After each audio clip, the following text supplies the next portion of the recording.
Sorry! May surprise ako sa'yo. Tada! Oo, meron akong regalo Handang sa'yo. manakit. Ang mahal-mahal niyan. Hindi ko naman kailangan ng material value. Ano ka ba? Ba't hipon binibigay mo sa akin? Nakalimutan mo bang allergic ako dyan? Gusto mo ba akong patayin? Nagtatapo ka pa rin sa akin? Totoo lang, hindi ko naman intensyon yun. Hindi naman talaga totoo yung hindi kita pinapansin at taga-attitude ako sa'yo. Pinapakita ko lang nga, nagalit ako sa'yo para ma-realize mo na totoo yung nararamdaman ko. Kasi yung iniwan mo ako, hindi mo alam na kailangan ko na makapay pero wala kahit isa. Kahit ikaw wala.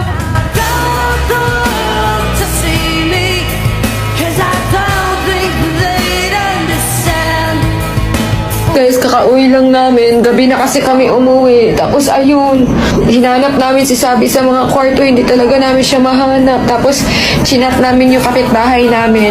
Sabi niya, nagpahatid daw si Sabi sa sakayan ng mga bus.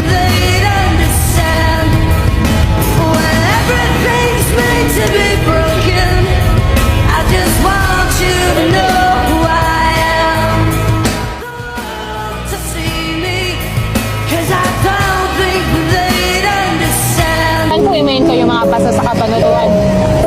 May sundo po ba kayo? May susunduin po. Babae? Opo.